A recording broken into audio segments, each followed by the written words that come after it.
Hi everybody and welcome back to the channel. I've got something a little bit different for you today. I picked up a new camera about a month and a half, well, probably about a month ago now, and it's this one.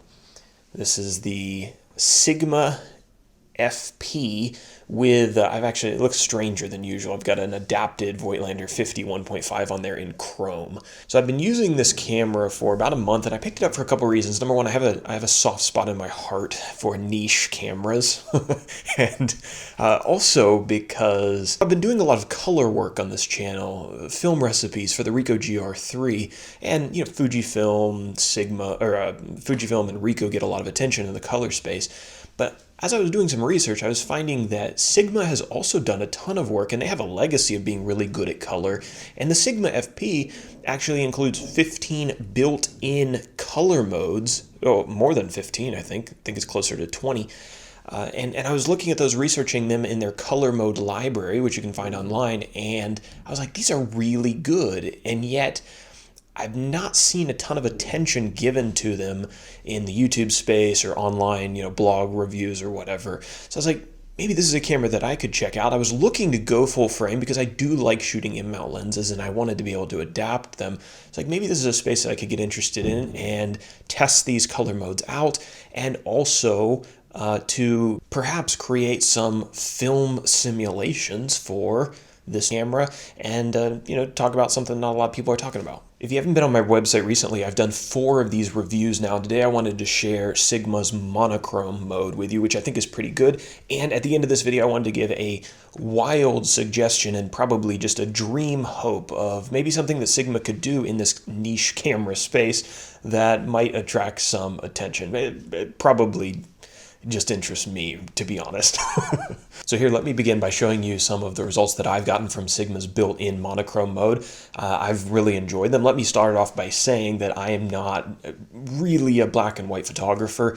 Generally, I shoot color, and every once in a while, I'll dedicate myself to monochrome, but not often. So my compositions, my eye for light is not as good as some people who have more experience than me. But hopefully these sample images will give you an idea of what Sigma's offering in their monochrome mode.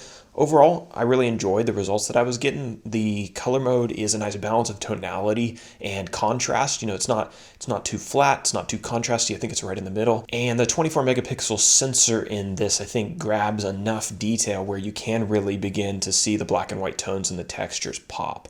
So I would recommend, definitely, as with most cameras, honestly, recommend protecting your highlights if you're in a high dynamic range situation, because the shadows generally do give you plenty of room to manipulate them. The highlights, not as much versatility. One struggle that I did have with this color mode that I hadn't had with the others was it was difficult to nail exposure in camera. And most of that was just because I was using the back LCD screen and I was shooting a lot outside.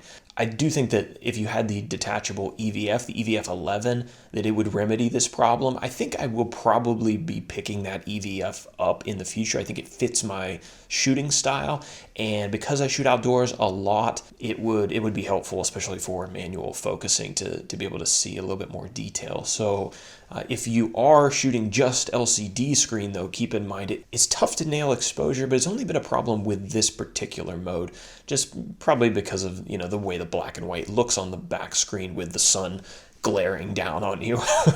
Overall, I really have enjoyed shooting with all the color modes of the Sigma FP, and the next time I take the monochrome out will probably be when I get the EVF, and I may dial up the contrast a little bit just to see how I like it. I generally like a little bit more contrast than most people. Now here's my wild suggestion and dream hope to Sigma, and that is that, it'd be interesting to see Sigma do a monochrome FP.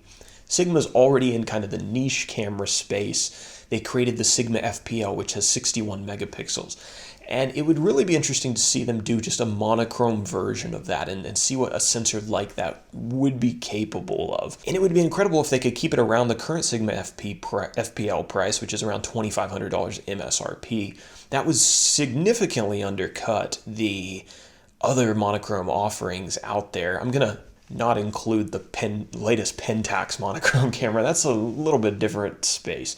But like the Leica M11 monochrome is like $8,500, and the Leica Q2 monochrome is like $4,000 to $5,000 or something like that.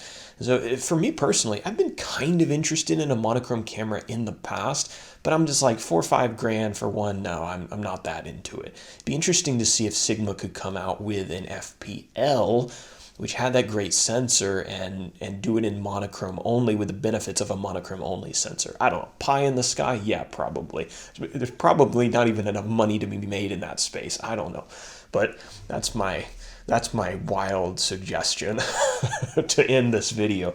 If you're interested in seeing some of the other color offerings from Sigma, I will put a link down in the description to some reviews I've done online, and I'll probably be doing some more videos about these. And look out for some film simulations, film recipes for the Sigma FP, because it does offer the ability to make custom ones, much like you can with Ricoh or Fujifilm. Hope you enjoyed the video. I will talk to you again soon, hopefully, and welcome to 2024. I hope everyone had a fantastic new year. Until next time.